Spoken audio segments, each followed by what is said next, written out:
Well, you see, girls, I've been working on the island of Sodor for many years, before any of you were born. Hey, who's that agent? Is he an old friend of yours? Oh, yes, that's Toby the train engine. He was the only man I ever worked with on that island. Almost every day on his own railway, as a matter of fact. Just like our Applejack does with Edward. Yeah, he's truly one of a kind, Granny. Hey, is that you with Toby, Granny? Sure is. This was taken on the day when I first started my job on Toby's railway. We were such a grand pair together. Wow, how long did you work with Toby, Granny? Oh, about 30 years, as a matter of fact. These were the best years of my life, and Toby's line was very beautiful. Is Toby still working on his line? Oh, I'm sorry to say, but his line closed a short number of years ago. The reason being is that all the farms and factories nowadays send the goods and harvest parts and their passengers now run all the newfangled, smelly, and competitive trucks and buses. They told us we're old-fashioned, obsolete, inefficient. And dagnabbit, they were trying to take away our goods and passengers and run us out of business. Hurry! Is he really gone? You know, for good? No, youngin', of course not. Then where is he now? This is where it gets interesting. In fact, I even have another photo in the store to help tell you what happened to my engine frame. Now, stick an apple in my mouth and roast my rump. This one sure brings back memories. This was taken on the day when me and Toby went on our last outing on our railway. And here's how it all began.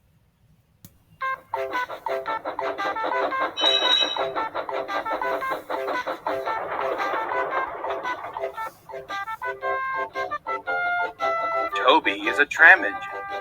He has cow catchers and side plates, and doesn't look like a steam engine at all. He and his friend Granny Smith takes freight cars from small farms and villages out to the main line, and are always cheerful to everyone they meet.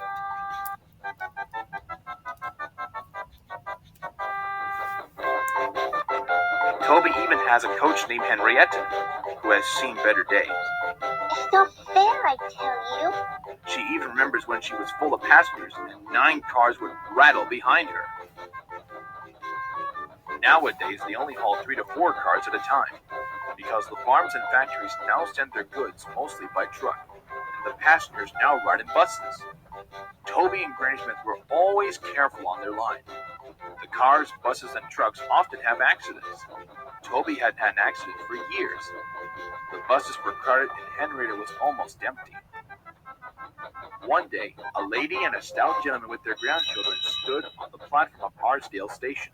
They were, of course, Sir Topham Hatt and his family, but Toby and Granny Smith didn't know this yet. Hey, grandfather, look over there. What kind of engine is this? Well, that's a tram engine, Stephen. Is it electric by any chance? Oh. Easy there now, Toby. They're only youngins. Shh, quiet, Bridget. I think you just offended him. But trams are electric, aren't they? They are mostly nowadays, but this is a steam tram. They're very rare to find one still running. May we go for a ride in it, grandfather? Please? Stop, please. We wish to come aboard. After they paid their fares, they all scrambled into Henrietta for their seats. Hooray! But Toby didn't feel like singing. Electric indeed. Electric indeed. He was still offended to what Bridget had said to him back in Arsdale. What's your name, tram engine? And who's your pony friend? Toby, sir. And this is my closest friend, Granny Smith. Thank you, Toby, for giving us a nice ride with you. Thank you, sir. He was feeling a lot better now. This gentleman is a gentleman who knows how to speak to engines. Sir Topham Hatt and his family came every day throughout their holiday. Sometimes they rode with the conductor and Henrietta, and sometimes they rode in empty cars. On the last day of their holiday, Granny Smith invited them to ride in Toby's cab.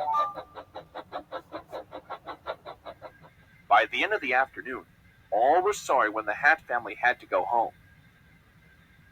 and Sir Topham Hatt and his family thanked everyone. Come again soon. Oh, we will, Toby. And they continued to wave until Toby was out of sight. As time went on, Toby and Granny Smith had fewer freight cars and fewer passengers. Soon the railway came to a point where it could no longer afford to stay running. Today's our last day of operation, Toby, my old friend. Our manager says we must close down the railway tomorrow. On that day, everyone who knew Toby well wanted to have the chance for one last ride. The passengers joked and sang, but Toby and Granny Smith wished they didn't.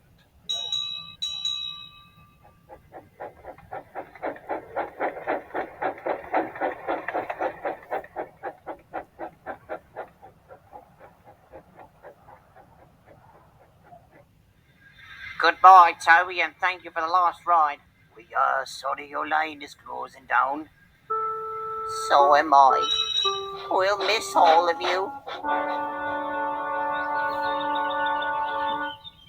Nobody wants me. No, Toby, that's not true.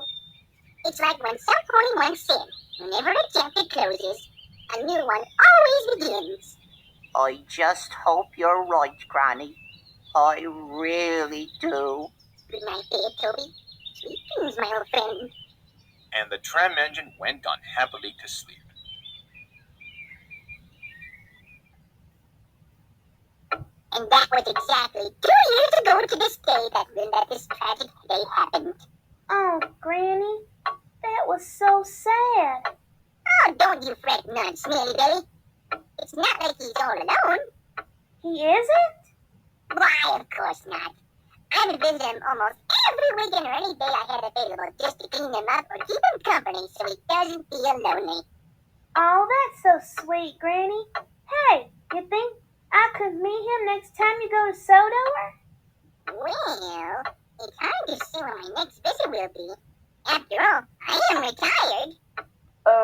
Granny, this stout gentleman feller, do you happen to remember what he looked like? Well, he did have a stern but kind look on his face. And he did seem like the sort of fella that could really take charge easily. Oh, and he didn't even have a single speck of hair on the top of his head. Why do you ask there, sugar dude? Is this him? Why, so it is. You know him too? Well, I rightly should. That there's my boss, Sir Topham Hatt, the owner of the Northwestern Railway. It is? Well, I'll be. Now that I think about it, this makes a whole lot of sense. Why do I never thought of that before? Anyway, he sent you this letter that came in the mail today. Well, stick my apples in molasses. When Toby hears about this.